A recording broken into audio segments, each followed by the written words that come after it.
le désarroi total. Aujourd'hui, il faut noter que c'est la goutte d'eau qui a fait déborder le vase. À la suite de notre dépôt de préavis de 72 heures qu'on avait fait depuis le mois de décembre, nous avions informé les autorités qu'aujourd'hui, notre seule préoccupation, c'est la relance de l'activité ferroviaire. Et aujourd'hui, comme vous le savez, à la suite de la visite du ministre de tutelle, et avec toutes les promesses, le constat est fait. Nous avons encore débuté à cette échéance de non-respect, encore une fois,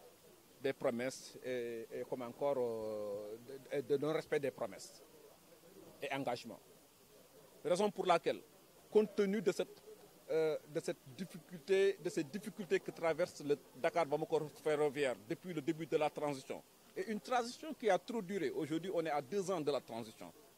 après le 7 mars 2018. Les 7,5 milliards que nous avions dit que c'était pour permettre pour gérer cette transition, ces 7,5 milliards ont été absorbés à 90% sur les salaires compte tenu de sa forme de décaissement. Aujourd'hui, vous le savez, c'est le 29 du mois de mars et nous n'avons pas perçu nos salaires du mois de février. Et pour la précision, nous voulons attirer l'attention de l'opinion, que ce mouvement n'est pas un mouvement de réclamation de salaire. C'est juste un désespoir total par rapport aux perspectives d'avenir de DBF. DBF qui est soumis à un comité inter-État qui depuis 1 an ne s'est même pas réuni pour s'enquérir des difficultés de DBF. Aujourd'hui, les travailleurs sont sans couverture médicale. Aujourd'hui, les gens partent à flot à la retraite sans être remplacés. Moi, je pense qu'aujourd'hui, il est nécessaire que le président de la République convoque au moins un cadre d'échange sur les perspectives de Dakar-Bamako ferroviaire. Qu'est-ce qui se passe aujourd'hui? Le TER est là. Vous avez vu que les chantiers du TER sont actuellement à l'arrêt. La moitié de ce qui est investi actuellement sur les chantiers du TER, si on l'avait investi sur Dakar-Bamako ferroviaire, on n'en sera pas là aujourd'hui. Donc, moi, je pense qu'il n'est jamais trop tard de rebousser chemin. Le président de la République, lors de ses dernières sorties, nous l'avons entendu dire que maintenant l'urgence, c'est la réhabilitation de Dakar-Bamako ferroviaire. Il n'a qu'à maintenant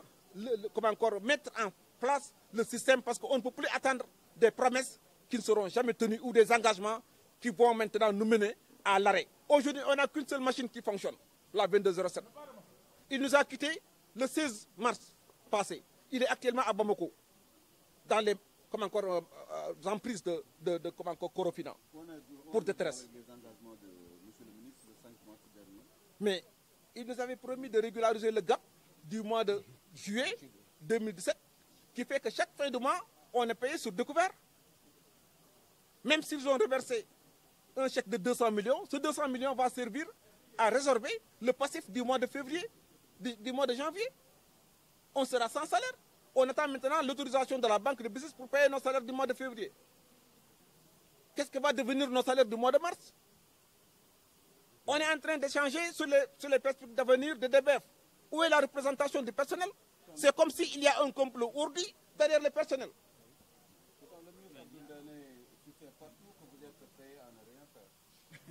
Ça, nous voulons quand même, pour la précision, vraiment le dire en tant que ministre délégué chargé des renouveaux ferroviaires, qui a participé dans cette lutte de reprise de DBF. Je pense que sa première d'abord mission, c'était ces urgences devaient être la relance de, la réalisation de la relance de Dakar-Bamako ferroviaire. S'il dit qu'on est payé pour ne rien faire, attendons vers les échéances que nous irons avec les grèves de 48 heures renouvelables. Et on est prêt aujourd'hui, après, si on n'a pas écho favorable par rapport à la situation actuelle, nous allons donner ordre à toutes nos familles de Dakar à Kidira qu'aucun train ne passera sur la voie ferrée. Si, mais écho favorable, c'est de trouver des solutions sur d'abord la mise, le paiement régulier des salaires, c'est la prise en charge médicale des travailleurs, c'est l'achat des machines pour au moins qu'on sache qu'on a un chemin de fer. En urgence, et je dis très urgent, au moment où on est en train de payer du matériel, des machines et des trucs pour le terre, qui n'est même pas fonctionnel, Nous avons nos infrastructures qui sont là, qui sont fonctionnelles. Ils ne nécessitent que de réparations. Moi, je pense qu'aujourd'hui, vous l'avez constaté vous-même, c'est les travailleurs dans son ensemble qui sont tous déterminés à donner leur âme pour la survie de cette entreprise. C'est de faire une grève de 48 heures du 5 au 7, renouvelable, je dis, renouvelable. Et automatiquement, du 5 au 7. Vous savez que nous allons vers les fêtes. Donc, sachez que ce mouvement de grève et de manifestation n'est que pour la relance définitive du chemin de fer. Et nous n'arrêterons jamais ce mouvement tant que les autorités ne sont pas réunies pour nous donner des objectifs et des pistes claires sur l'avenir de Dakar Bamako ferroviaire.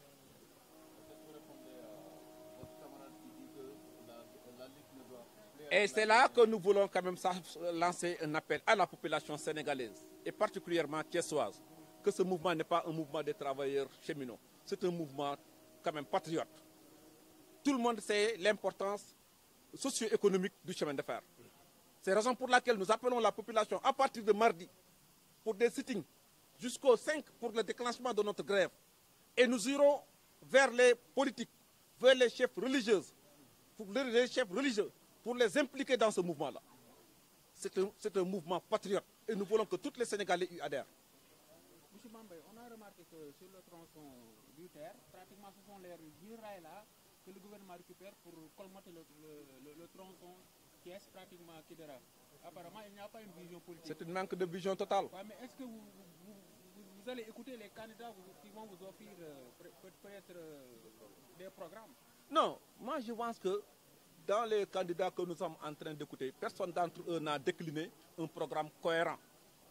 par rapport à l'avenir du chemin de fer. Le chemin de fer, ce n'est pas un projet de 1 milliard ou 2 milliards. C'est un projet qui nécessite des moyens. Et je dis, nous le disons ici, nous ne disons pas que, parce que M. Abdoulaye Daouda Diallo vient de prendre service, nous avons quand même senti son ardeur et son engagement à trouver des solutions. Mais sachez que c'est un État. Il ne peut pas relever ce chemin de fer-là sans moyens. Il faut que l'État se détermine par rapport à une politique ferroviaire cohérente. Et avec les cheminots, avec l'implication des cheminots, on ne peut pas faire ce chemin de fer-là sans les cheminots. Aujourd'hui, les retraités qui étaient là, on nous avait promis qu'on allait payer les primes des retraités au-delà du mois de mars. On est le 29 aujourd'hui. On n'est même pas informé de ce processus de paiement des retraités.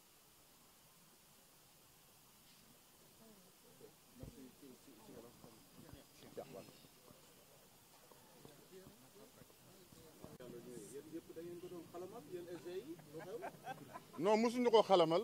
parce que boo jaaxlee nit ñëw si yow ne sa jaaxle da koy xool da nga koy teer pour xam lu mu def mais liñ ko xaaree woon gisuñu ko parce que ñun lu ñu jaaxal lu mën a jël lu mel ni chemin de fer nga jël terre bi bu ko boole si balance nga xam ne ànduñu te ñun loolu ñu gis ñoom ñoo def seen fin de prince état bi bu mu fii ñëw daf ñu fekk ñuy fayeeku di faju di yóbbu suñuy doomi école ñuy jàngi ñoom ñu ñoo def seen fin de prince nommé seen administrateur ñu ne joxe nañu bu ñu koy def ministre bi nga tudd léegi dafa doon wax ñoom yore nañ 1500 milliards pour def ko DVF gisuñu ko moom Abdou Ndéna moomu moo doon wax si rajo bi lu ne ñoom ñu ñëw nommé seen administrateur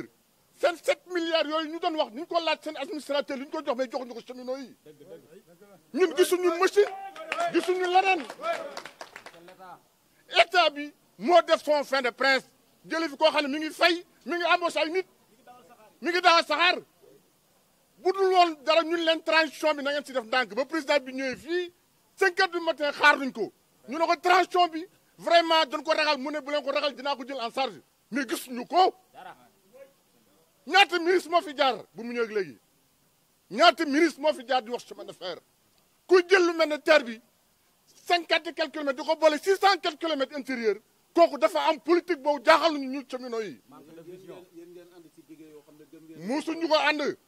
musuñu ànd moom bu fi ñëwee fii on l'a dit on a pris acte kuy wax ay pièces de rechange pièces yu fi indi du ay pièces yu defar machine ensemble de puissance la indi ak ay semelle ak i segment huile bi requin yi baaxul bloc moteur yi baaxul classe yi baaxul kooku kon defaru moteur ku leen nag dinaa indi da nga koy xaar bu mu indi nga constaté ko on a constaté que lu mu indi doon xam nga lu ñu leen demandé ni mu def Sotrac jëndal leen ay car nda ko def chemin de fer lu mu def si terre bi nda ko def si chemin de fer Guinée ngeen di jënd ay machine Guinée ñaata GM la jënd 8 GM yeneen pays yaa ngi jënd ay GM pourquoi ñun Sénégal mu ñu ko def suñu GM yi depuis 1985 la woon mu jógee Canada ak 100 wagons benn état defu ko fi benn cooli defuñu fi dara ñun dañoo ànd ak Dallek depuis 2003 jusqu'à présent nii gaa nii marto kenn nuñ ko te cheminots yi continuent à faire les trains première transition bi on faisait un train par jour ça nous faisait 1,2 milliard par mois suñu toogee ba léegi duñ def saxaar mais y a problème ñun suñu métier Sénégal mooy chemin de fer ku koy defar c'est les états qui doivent investir dans ce chemin de fer defuñu ko ministre bu ñëw jàll wax ku ñëw digee Abdoulaye Diallo mi bu mu ñëwee defe ni moom day def quelque chose mécanique day toog ñu wax partenaire toog mais la mu ñu wax ak li ñu gis du benn sa boy ga buum sa boy ga li ñu koy delloo hey ñun tey commencé nañu ko tey lii ñu def nii commencé nañu ko tey xamaguñ nag fan la jëm xamaguñu fu mu jëm grève moo à partir du 5 te loolu par incha allah illimité liñ jëmit bu ñu neexee ñun amuñu bu ñu neexee ne ñun amuñu train am na ñu koy wax liggéeyuñu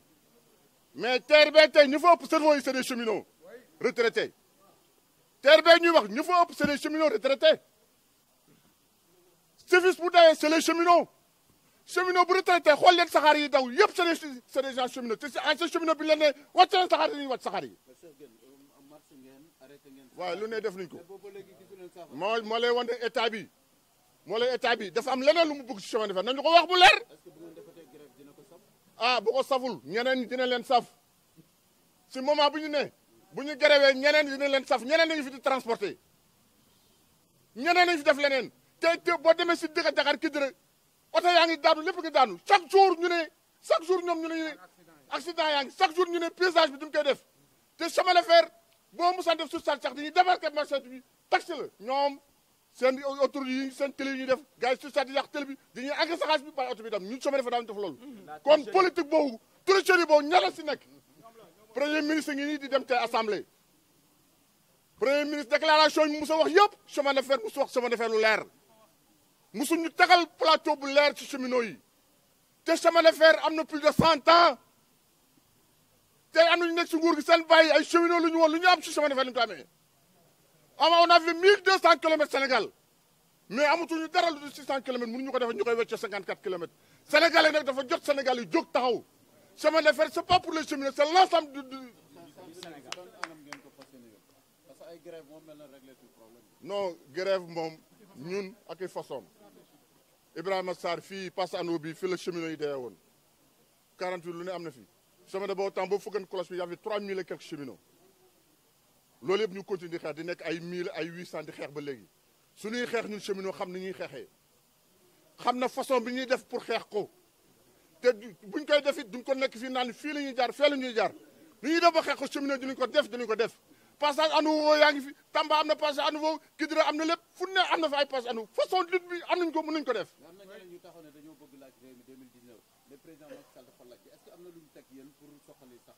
en tout cas ñun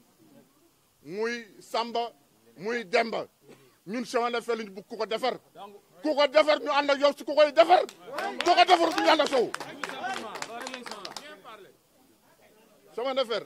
ku ko defar ñu ànd ak moom fii lu ne fekk nañu fii waaju nekk wax na fii waaju ne jëf na fii te defuñu dara chemin de fer ku si def kuy jël 1500 1000 et quelques milliards di ko def ci 54 kilomètres ah mais gars yi camarades sénégalais yi wax leen ñu boog jàppale leen ñu 50 et quelques 600 quelques kilomètres jënd suñu amoon tey fi mu ne 5 machines yu disponible yu baax suñu mécanicien mënuñu ko dawal tronçon Dakar Bamako bu ñuy wax intégration lan la ñuy wax ceeb bi ñuy wax dugub ji ku koy jëli chemin de fer ko war a jëli ñu ñuy seetaan ñun ciment bi mais dafa jot nag sénégalais yi ñu wax dafa jot merci.